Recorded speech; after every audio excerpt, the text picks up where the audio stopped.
Seperti kami juga mengampuni orang yang salah pada kami, dan janganlah membawa kami ke dalam pencobaan, tetapi lepaskanlah kami daripada yang jahat. Karena Engkau yang mempunyai kerajaan dan kuasa dan kemuliaan sampai selama-lamanya. Amin.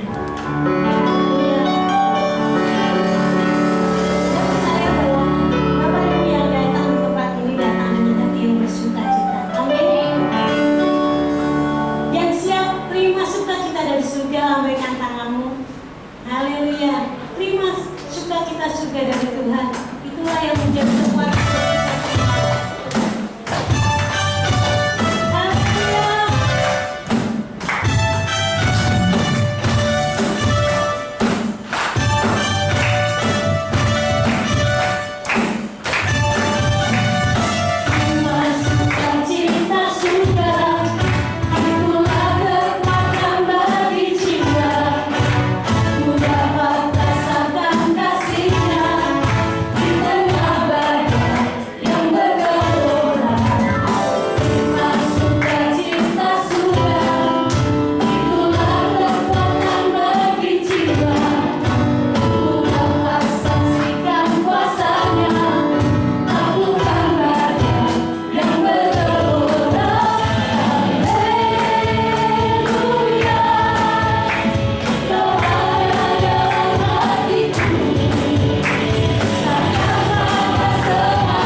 Amin. Mari kita akan tetap bersuka cita. Kita akan berdoa kepada Allah. Kita memuji Allah yang luar biasa.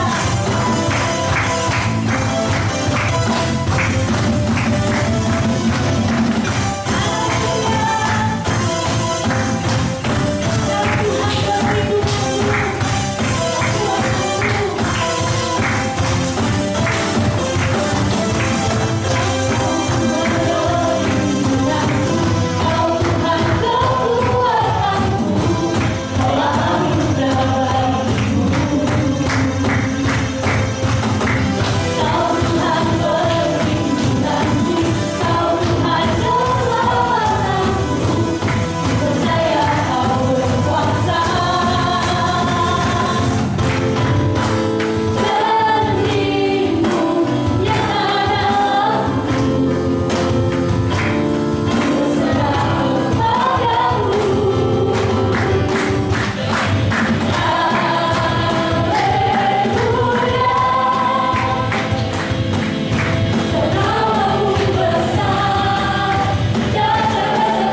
sementara Tuhan yang memberikan sebagian dari berkati Tuhan, kiranya Kau memberkati setiap tangan-tangan jemaat yang akan memberikan persembahan. Kami percaya Tuhan Kau memberkati setiap ketulusan hati mereka Tuhan. Biarlah apa yang mereka persembahkan bisa memperlebar kerajaan. Terima kasih Tuhan Yesus di dalam nama Tuhan kami Yesus Kristus. Amin.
kasih-Mu, untuk penyertaan.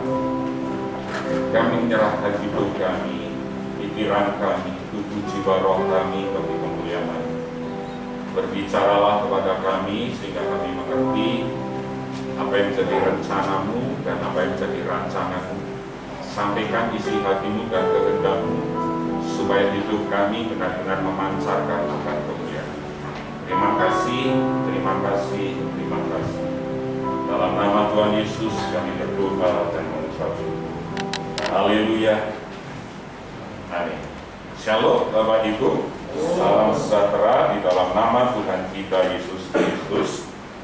Kita bersyukur hari ini minggu yang terakhir di bulan Oktober, dan minggu depan kita sudah masuk di dalam minggu yang pertama di bulan yang ke-11, dan berarti tinggal kurang lebih 1-2 bulan ke depan kita akan Natalan.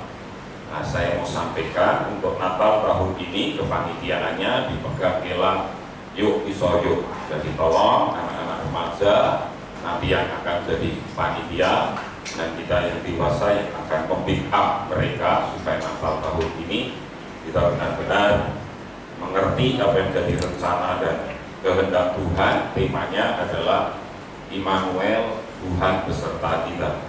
Jadi Bapak Ibu bisa mempersiapkan mulai dari sekarang, bahkan amplop Natal sudah diedarkan dari bulan kemarin. Bila Bapak Ibu berkenan untuk mengisi, bisa mengambilnya di lorong.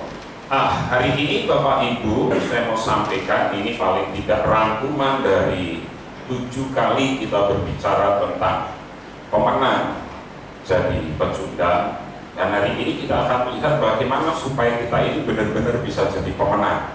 Jadi kalau Bapak Ibu tidak mengikuti secara lengkap di dalam 7 pengajaran gereja kita, Bapak Ibu bisa melihat di YouTube gereja kita, karena semua dari 1 sampai yang minggu kemarin semua sudah tersedia sehingga Bapak Ibu tidak bingung.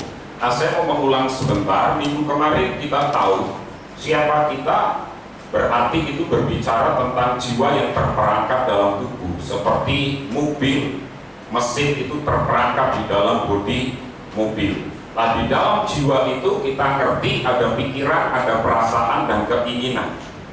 Dan yang terparah dalam hidup kita itu biasanya berbicara tentang pikiran. Dan kita melihat tidak hanya pikiran, karena di dalam tubuh kita punya banyak panca indera. Dan panca indera jasmani tubuh itulah yang meneguhkan, mengungkapkan, dan menyatakan realitas identitas jiwa kita.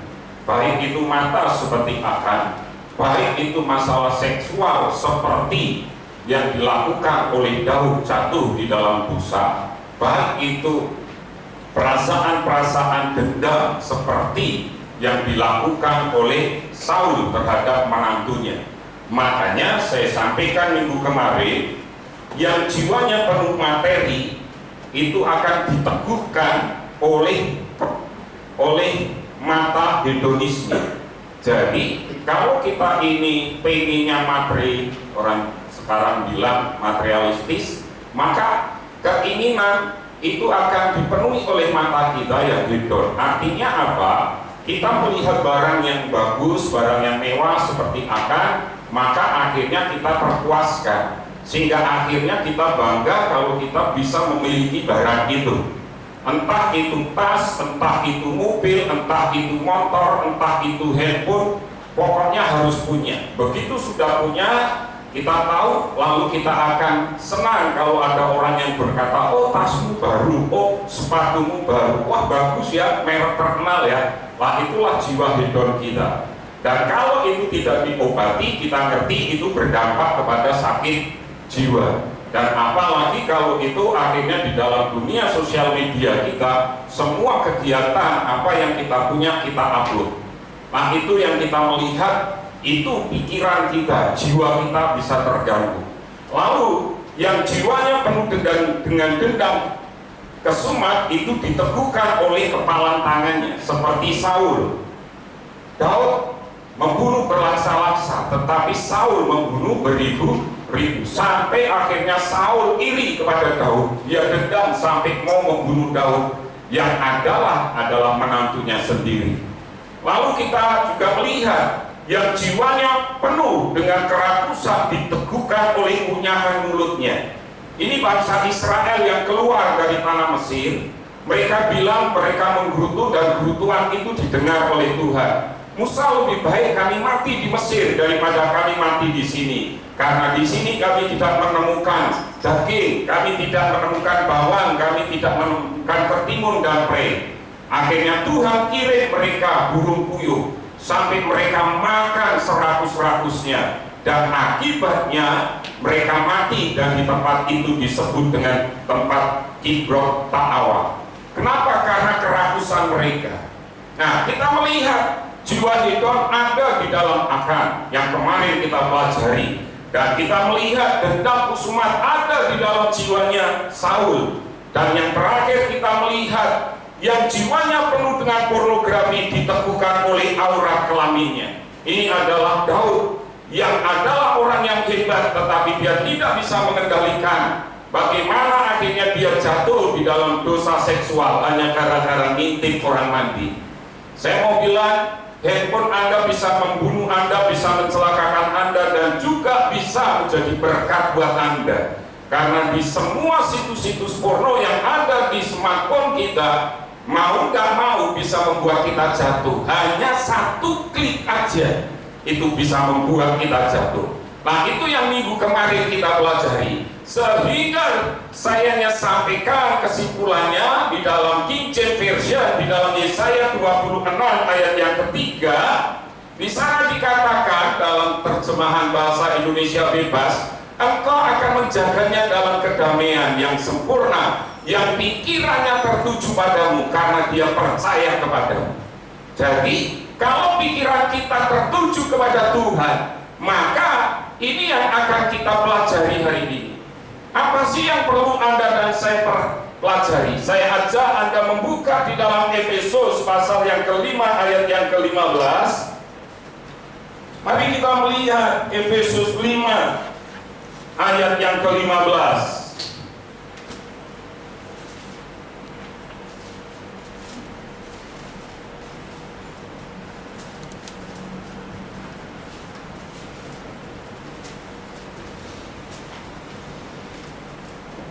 Dua, tiga. Karena itu, bagaimana kamu hidup? Janganlah seperti orang buta, tetapi seperti orang ahli. Perhatikan kalimat "karena itu". Jadi Rasul Paulus mengingatkan kepada jemaat di Efesus, apa karena itu? Apa yang perlu Anda dan saya perhatikan? Perhatikanlah dengan seksama bagaimana kamu hidup. Hari-hari ini bagaimana dengan Anda dan saya? Hari-hari ini apa yang engkau dan saya kerjakan? Apa yang engkau dan saya lakukan?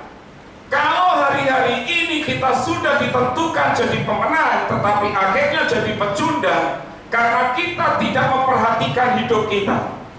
Daud jatuh karena Daud tidak memperhatikan hidupnya.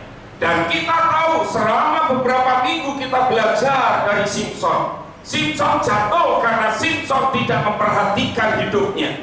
Makanya perhatikanlah dengan saksama bagaimana kamu hidup. Artinya perhatikan benar-benar hari ini bagaimana Anda dan saya hidup.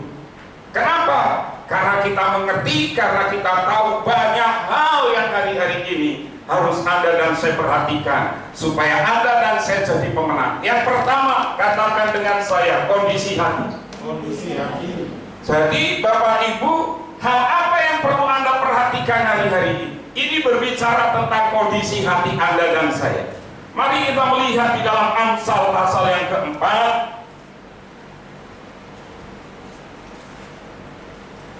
Amsal pasal yang keempat, perhatikan ayat keempat. Ini berbicara tentang Salomo yang dinasihati oleh ayahnya. Ayahnya siapa? Daud. Dan perhatikan di sana di ayat keempat, 2, 3. Aku diajari ayahku, katanya kepadaku, biarlah hatimu memegang perkataanku, berpegang pada petunjuk-petunjukku, maka engkau akan hidup. Ini yang diberikan oleh seorang raja yang sangat luar biasa, seorang strategi militer, seorang panglima tentara. Tapi waktu dia menasehati anaknya, dia tidak memberikan nasihat bagaimana jadi sukses, bagaimana menjadi seorang tentara, menjadi raja, panglima yang berhasil. Enggak. Tetapi justru di situ dia berkata, di dalam ayat yang keempat tadi, di sana dikatakan, aku diajari ayahku, katanya kepadaku, biarlah hatimu memegang perkataan. Memegang apa? Kita tahu Daud itu hidupnya dekat dengan Tuhan. Artinya Salomo hanya diperintahkan satu hal, supaya apa? Dia memegang akan kebenaran firman Tuhan. Dari situ kita bisa melihat di pasal yang sama. Perhatikan ayat yang ke-23. Di ayat yang ke-23, 2, 3. Jagalah hatimu dengan segala kewaspadaan. Karena kita melihat sekarang. Jadi kalau kita mau beres hidup Anda dan saya, maka hati kita dimulai dengan apa? Memegang firman Tuhan. Terjemahan versi mudah dibaca, saya mau bacakan buat Anda. Ini sangat bagus sekali. Di sana dikatakan gini, di atas segala-galanya, hati-hatilah terhadap yang kau pikirkan, karena pikiranmu mengendalikan hidupmu. Ingat, manusia terdiri dari apa minggu kemarin? Tubuh, roh, dan yang paling berperan apa? Pikiran, jiwa. Kalau pikiran kita nggak benar, hancur seluruh hidup Anda dan saya. Pikiran kita hanya bisa dikendalikan dengan firman Tuhan. Karena apa? Karena semua hari ini dunia menyediakan yang apa Anda dan saya inginkan. Semuanya ada. Dan kalau kita menyadari ini, Bapak Ibu yang dikasihi Tuhan, hati-hati dengan pikiranmu. Kendalikan pikiranmu, karena itu yang akan mengendalikan hidupmu. Perhatikan di ayat yang ke-20 dan 21. Hai anakku, perhatikanlah perkataanku, arahkanlah telingamu kepada ucapanku. Janganlah semuanya itu menjauh dari matamu. Apa? Simpanlah itu. Di mana? Dalam terjemahan bebas di sana dikatakan, Bapak Ibu, belajar dengan hati bila hati Anda mau benar. Simpan dalam hati itu, belajar. Nah, kalau kita ngerti sekarang bagaimana dengan hati Anda, kondisi hati Anda sekarang. Kalau hati Anda beres, bereslah hidup Anda. Dan tadi dikatakan hati itu berbicara juga tentang apa? Pikiran. Kalau pikiran kita beres, makmurlah seluruh hidup Anda. Rasul Yohanes di dalam kitab 3 Yohanes pasal yang ke-3. Kalau pikiranmu beres, jiwamu beres, maka bereslah seluruh hidupmu. Dan hatimu itu yang menentukan. Dan saya mau terjemahkan beberapa ayat yang berkata seperti ini.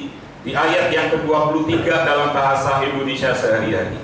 Jagalah hatimu baik-baik, sebab hatimu menentukan jalan hidupmu. Jalan hidup Anda ditentukan oleh hati Anda. Jalan hidup Anda, pikiran Anda itu menentukan jalan hidup Anda. Lalu di dalam firman Allah yang hidup, yang terutama sekali, jagalah hatimu, karena hatimu mempengaruhi segala sesuatu dalam hidupmu. Kalau kita nggak bisa jaga hati kita, maka semuanya akan terpengaruh. Anda nggak bisa jaga pikiran Anda, maka semuanya akan terpengaruh. Dan kalau semuanya terpengaruh, maaf, ini hari-hari terakhir. Engkau nggak bisa jaga hati, lewat Anda dengan saya.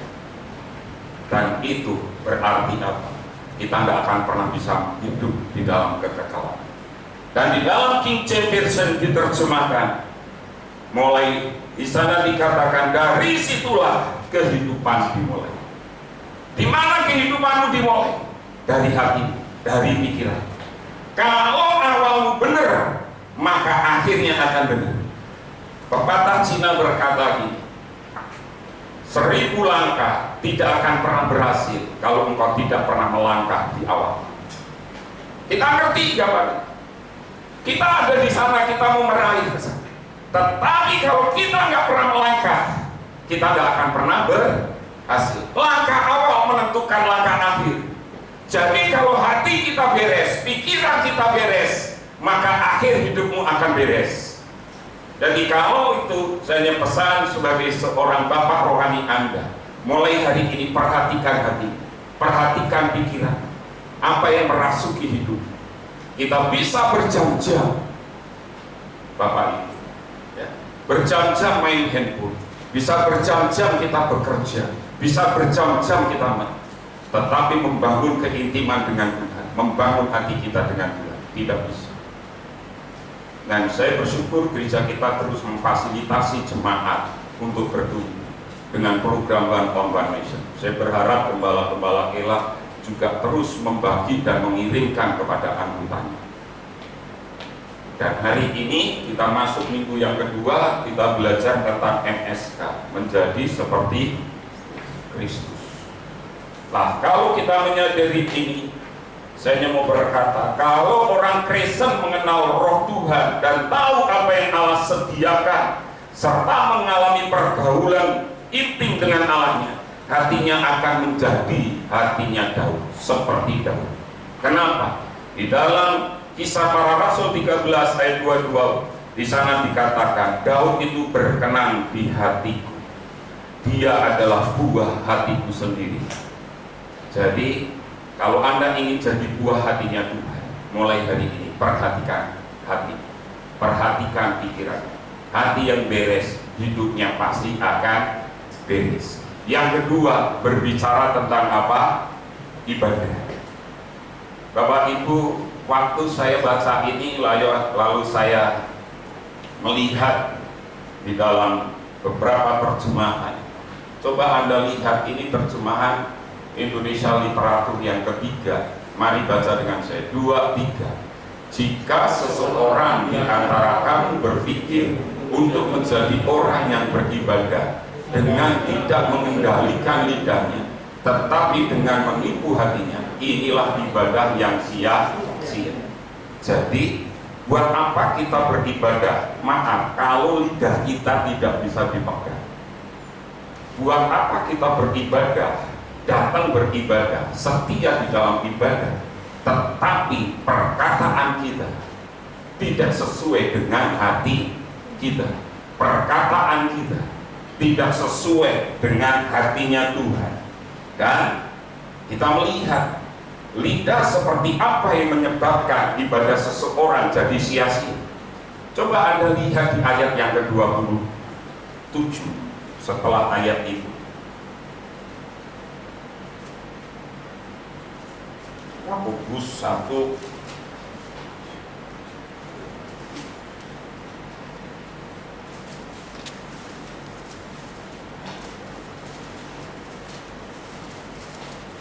yang ketemu 2, 3. Ibadah yang murni dan yang tak bercacat di hadapan Allah Bapa kita ialah mengunjungi yatim piatu dan janda-janda dalam kesusahan mereka dan menjaga supaya dirinya sendiri tidak dicemarkan oleh.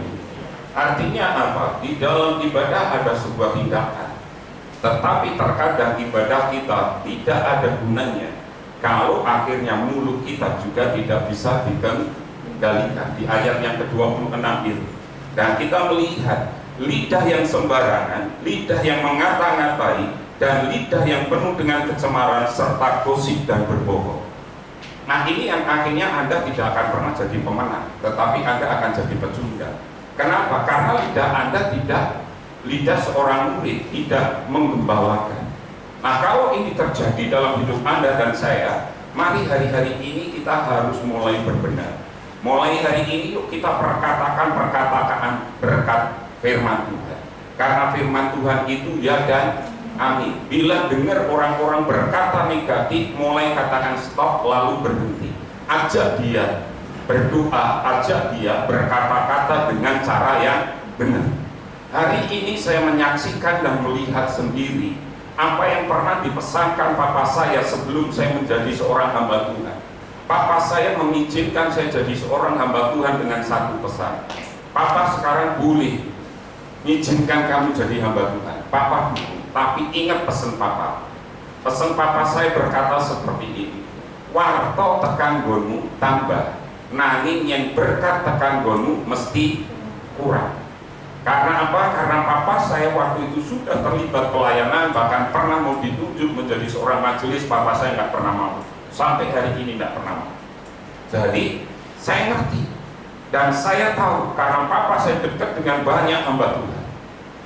Nanging warto tekan gonmu, berkat tekan gonmu kurang. Delengen sopo sing gowo wartoni. Jadi berita sampai di tempat Anda bertambah, berkat sampai Anda apa? Berkurang. Yang penting lihat siapa yang bawa beritanya. Dan hari ini gereja kita jatuh bangun hanya gara-gara masalah ini. Tidak hanya jemaat, saya juga kena. Saya kasih tahu contoh, kita mundur ke belakang, flashback ke belakang. Pernah nggak Anda yang duduk di sana, saya suruh duduk yang di sebelah sana? Pernah kan? Jangan yang di sini kan saya pakai ilustrasi. Kalau yang di sini masih ada mbah-mbah loh ya. Kalau yang di sini wangi, betul kan? Yang di sana baunya apa? PPO, minyak kapak, betul kan? Makanya yuk mulai sekarang pindah duduknya, yang sana ke sana, yang sana ke sana, dan itu sudah mulai. Supaya apa? Tidak ada gap satu dengan yang lainnya. Itu kan prinsipnya. Saya sebagai bapak, saya mau menjembatani supaya kita jemaat berbaur jadi satu. Dan saya nggak pernah melarang orang untuk apa? Berteman. Si A, si B dengan si C saya nggak akan pernah berteman. Tetapi saya mesti akan warning, saya akan ngingetin gini. Kalau kamu berteman hati-hati, tetapi ingat jemaat itu tidak hanya golongan lansia yang di sana, betul kan? Dan yang muda-muda, dulu kan sini tim apa? Pemusik. Jadi kalau kamu berteman, bergaulah dengan yang semuanya, jangan hanya satu golongan. Tapi dibalik hari ini, ya kan? Oh, saya nggak boleh sama Rudi, tidak boleh berteman dengan si A, si B, si C. Saya tertawa, Bapak. Dan hari ini saya mau katakan, saya nggak pernah melarang orang untuk berteman. Tetapi prinsipnya adalah saya mau hari ini, saya mau mengcover semua jemaat. Untuk Anda satu dengan yang lainnya, saling bergaul, saling apa? Berteman. Nggak pernah saya melarang Anda. Tetapi ada orang yang memutarbalikkan bahwa saya melarang dia berteman dengan si A, si B, si C. Nah ini kan bahaya. Lidah seperti ini kalau orang nggak ngerti, maka akan jadi, dan kita tahu lidah itu kecil, tetapi bisa membakar sebuah kapal yang sangat besar. Nah, kenapa? Karena lidahnya nggak dikekang. Lah orang seperti ini bagaimana dengan ibadahnya? Dan masih banyak contoh-contoh yang lain. Akibatnya kalau kita nggak hati-hati dengan perkataan kita, itu yang akan menggugurkan ibadah Anda, itu yang akan menggagalkan ibadah Anda, dan itu tidak akan pernah membuat Anda berhasil. Anda akan jadi pecundang, Anda tidak akan pernah jadi seorang pemenang. Makanya hati-hati, lebih baik begitu dengar, cari langsung sumber informasi. Bukankah kalau berita hoax pemerintah langsung bilang apa? Cari sumber asli. Jadi mari hari ini Bapak Ibu, kalau kita dengar apa-apa, stop ya. Yang enak, yang manis, apa Rasul Paulus bilang? Dengar dan pikirkan. Nah, pikiran itu nanti kena. Jendela menuju ke pikiran adalah mata dan apa? Pendengaran dan pengecap. Itu kan panca indera semua. Nah, kalau kita nggak beres di situ bahaya, ya. Dan kita melihat kalau Tuhan berkata perhatikanlah bagaimana kamu hidup, Hal ini berarti kita harus memperhatikan ibadah kita supaya tidak menjadi ibadah yang sia-sia. Supaya tidak menjadi ibadah yang sia-sia. Waktu engkau ibadah di sini bisa memuji Tuhan, lidah Anda mempermuliakan Tuhan, tetapi di belakang Anda tidak pernah bisa mempermuliakan Tuhan. Itu adalah ibadah yang sia-sia. Hal itu berarti Tuhan menghendaki supaya kita mengekang lidah kita di hari-hari terakhir ini. Umat Tuhan harus takut akan Tuhan. Jadi mari kita belajar supaya kita jadi pemenang, bereskan hati. Yang kedua, ibadah kita. Ibadah kita akan gugur apabila kita tidak pernah bisa mengekang lidah kita. Bagian yang ketiga berbicara tentang misbah. Ingat, apa sih yang disukai Tuhan? Ada dua, keluarga dan misbah. Misbah itu misbah, tempat perjumpaan manusia dengan Tuhan. Saya ajak Anda membuka di dalam 1 Raja-Raja 18. Perhatikan 1 Raja-Raja 18. Ini kisah tentang Elia. Elia bertemu dengan Ahab. Elia ada di Gunung Karmel. Perhatikan perikop itu.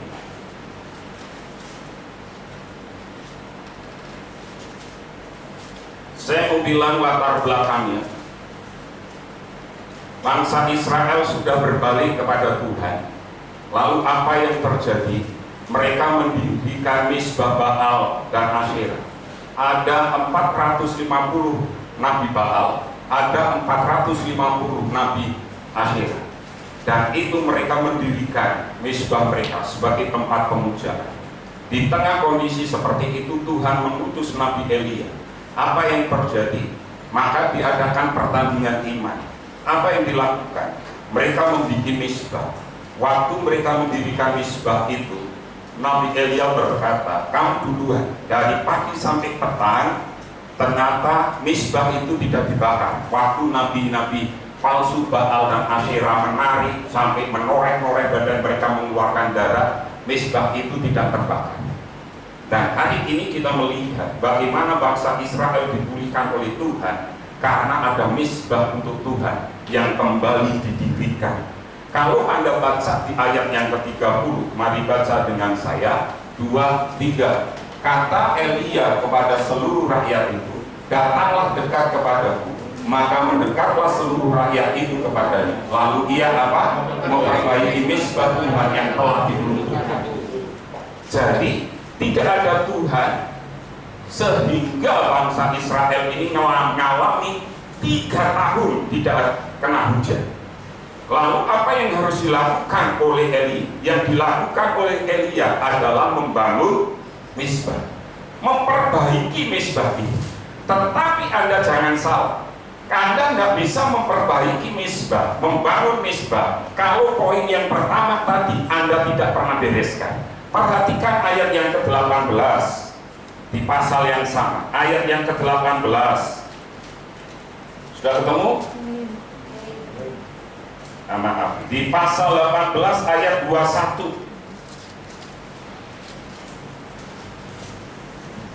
Pasal 18 21. 2, 3. Lalu dan berkata,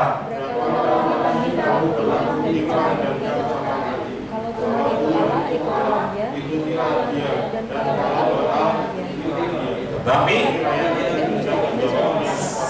saya tanya, kenapa bangsa Israel tidak menjawab waktu ditanya oleh Elia? Kenapa? Karena mereka bercabar hati.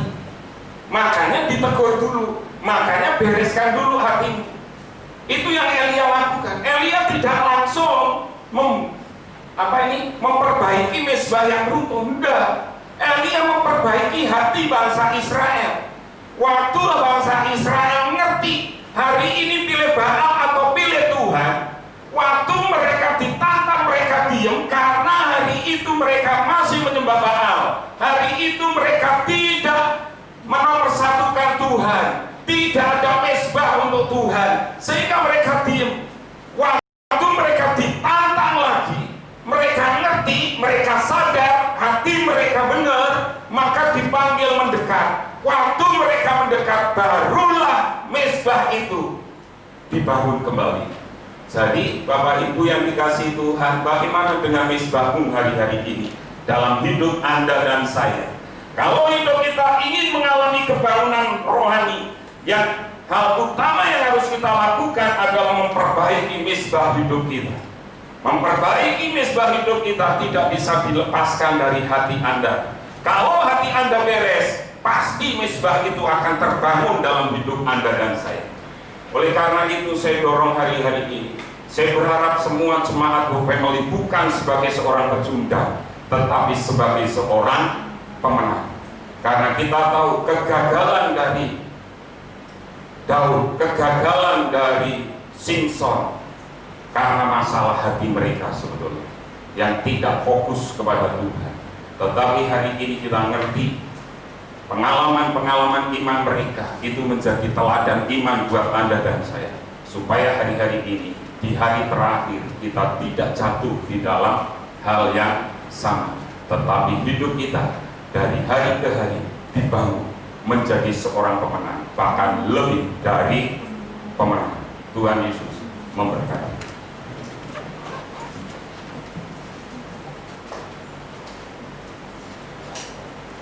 Ajar aku mengerti perasaanmu, mengerti detak jantung,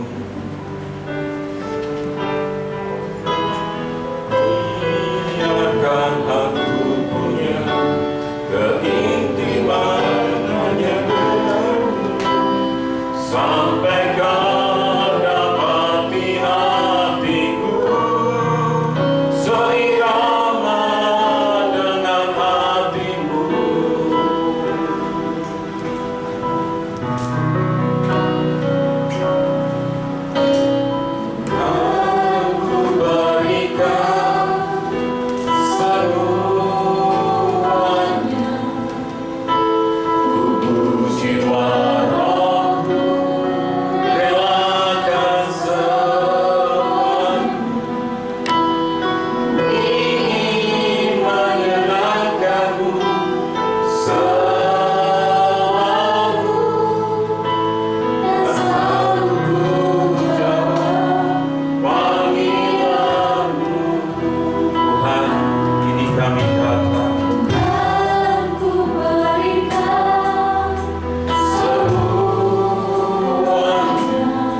Bagaimana dengan hati kita hari-hari ini? Berkata jujur kepada Tuhan.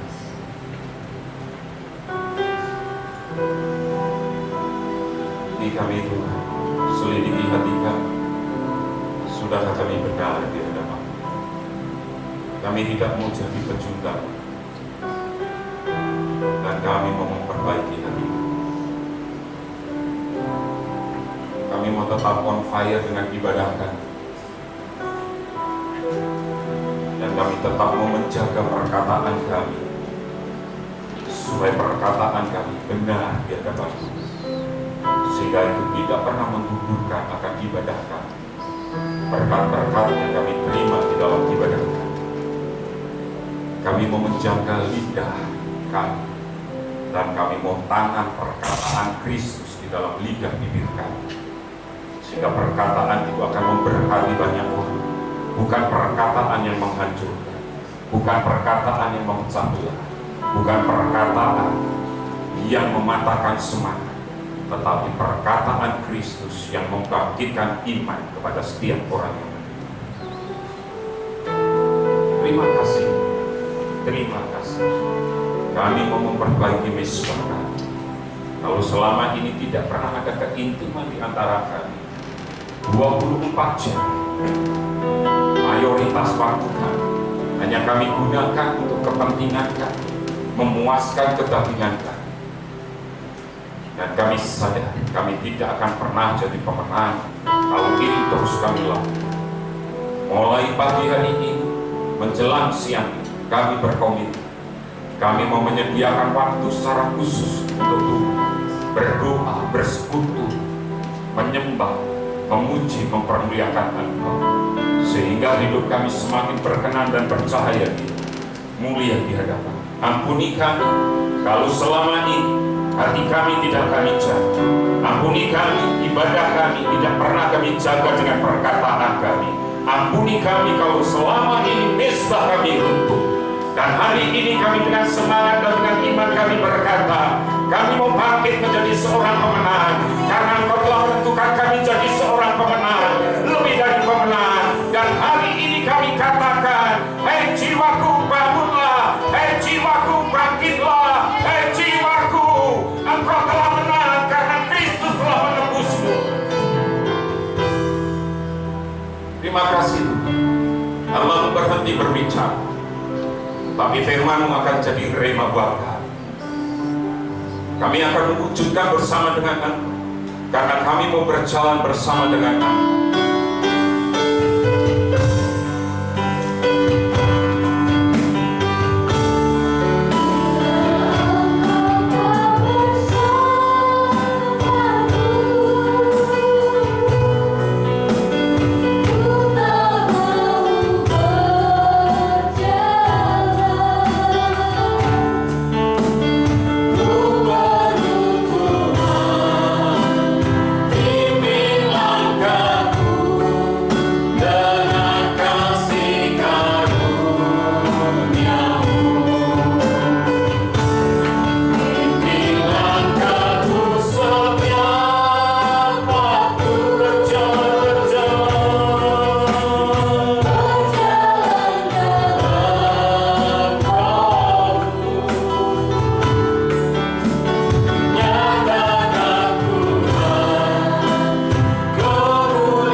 Tuhan dan yang mengasihi Tuhannya dengan segenap tubuh, jiwa, dan roh.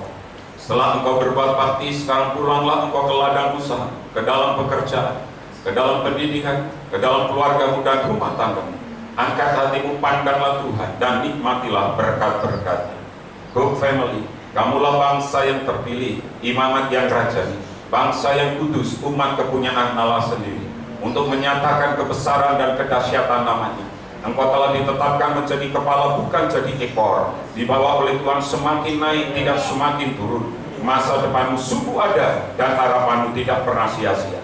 Di tangan kananmu umur panjang, di tangan kirimu kekayaan dan kehormatan, sehingga engkau tidak pernah berhutang, tetapi engkau akan menghutangi bangsa-bangsa. Dari Tuhan datang pertolongan, berkat atas umat.